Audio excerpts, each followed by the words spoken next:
Hi friends. ఈ మధ్య కాలంలో చాలామంది చెప్పే మాట మాకు బ్రేకప్ అయిందని. అయితే అయింది. బ్రేకప్ అయితే జీవితం ఆగిపోవాలనేం లేదు కదా! జరిగేదంతా మంచికే. మన జీవితంలో జరిగే అన్ని సంఘటనలు సంతోషకరమైనవి, జీవిత పాఠాలుగానే చూడాలి. కొన్ని చేదు సంఘటనలు మనం చేసిన తప్పేమిటో తెలుసుకొని ఇంకోసారి అదే తప్పు చేయకుండా ఉండాలి. విడిపోవటం అంటే తప్పు చేశారని అర్థం కాదు.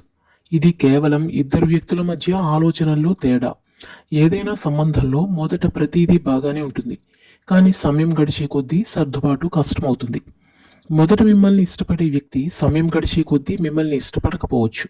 లేదా మొదట్లో ఉన్నంత చిక్కగా బంధం శాశ్వతంగా ఉండకపోవచ్చు. కొన్ని సందర్భాల్లో మనకు చాలా కాలంగా తెలిసిన వ్యక్తే చివరకు మన జీవితంలోకి రావచ్చు. ఏదైనా సంబంధంలో సమస్యలు సాధారణం. ఏదైనా బంధంలో తరచూ సమస్యలు వస్తే దూరమైపోవడమే మంచిది. ఇతరులు ఏమనుకుంటారోననే ఆలోచన ఉండకూడదు. మన గురించి మనం తెలుసుకునే ప్రక్రియ అంతే. బ్రేకప్ తర్వాత నేను వారి గురించి తెలుసుకున్నాను అనే పాత చింతకాయ మాటలు ఆపేయండి. ఒక్కసారి బ్రేకప్ అయిన తరువాత వారి గురించిన ఆలోచనే వద్దు. విడిపోవడం మనల్ని మనం తెలుసుకోవడంలో సహాయపడుతుంది. చేసిన తప్పులను సరిదిద్దుకోవడం మన వ్యక్తిగత ఎదుగుదలకు ఎంతగానో ఉపయోగపడుతుంది. విడిపోవడం అనేది మన జీవితంలో మనం ఎదుర్కొనే ఇతర వైఫల్యాల వంటిది. ఇది ప్రస్తుతానికి బాధాకరంగా ఉండవచ్చు, కానీ అలాంటి పరిస్థితి మళ్ళీ రాకుండా నిరోధించడంలో సహాయపడుతుంది. అలా జరిగితే దాన్ని సమర్థవంతంగా ఎదుర్కోవడంలో మీకు ఉపయోగపడుతుంది. మన జీవితంలో జరిగే ప్రతి సంఘటన ఏదో ఒక కారణంతో జరుగుతుంది. ఆ పరిస్థితిలో మన దృష్టికి రాకపోయినా జీవితంలో ఏదో ఒక ఆ రోజు విడిపోయి మంచి పని చేశానులే అని మీరే అనుకుంటారు.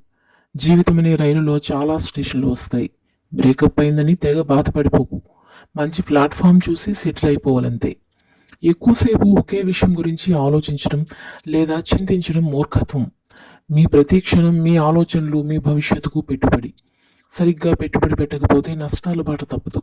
తాము చేసేదంతా సరైనదేనని భావించడం రిలేషన్షిప్లో సహజం. మనల్ని చికాకు పెట్టడానికి వాళ్ళు వాడిన మాటలను మనం పట్టించుకోకుండా ఉండాలి.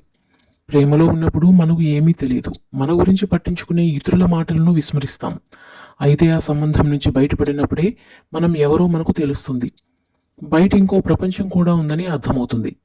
మీ భాగస్వామి తప్పు చేసినా క్షమించడం నేర్చుకోండి. సంబంధం నుండి బయటపడిన తర్వాత కూడా అదే పగను కలిగి ఉండకండి. అదేవిధంగా మీరు సంబంధంలో విడిపోతే మీ పాత భాగస్వామి వద్దకు తిరిగి వెళ్ళవద్దు. మళ్ళీ అదే తప్పు చేయవద్దు. దాని నుండి నేర్చుకోండి. తప్పును మళ్ళీ మళ్ళీ చేస్తే అదే అలవాటు అవుతుంది. జీవితం నరకంగా మారుతుంది.